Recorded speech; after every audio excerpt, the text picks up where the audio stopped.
OpsCore amp arms. Sometimes they break and that sucks, but I think I found a solution for you. Hang out for this tiger tip. So these OpsCore amp rail mount adapters, aka the arms, are pretty tough, except they have one Achilles heel. It's the dovetail that goes into the arc rail itself. Now these, what happens is they snap off. You'll notice over time after several rotations, this might get a little bit loose. You want to go ahead and tighten that up as part of just like your maintenance on your gear.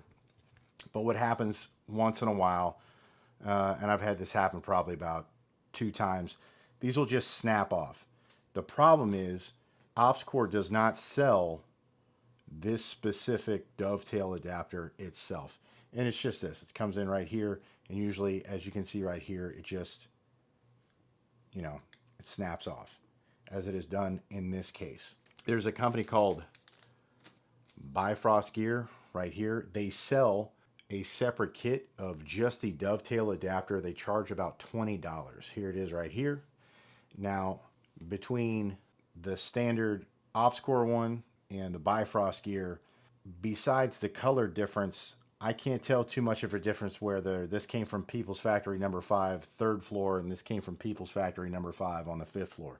And I'm not trying to throw any shade at OpsCore, but they sell the kit. If anything happens with this arm, your only deal through OpsCore is to get the entire kit.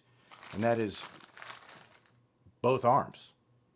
And that's around $170 usually, where I have a completely functional, usable, serviceable arm that with $20 of kit, I can fix. And that comes with 2 of them for that $20.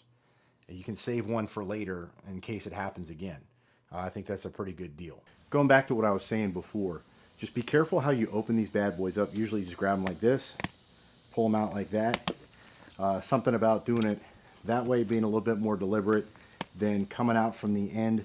They usually don't like that. Also, it's a stowage thing.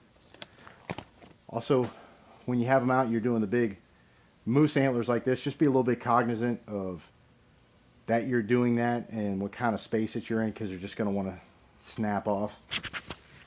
Another deal that I found with these is, instead of doing the cool guy thing that people like to do like this as far as stowing them, it's just best practice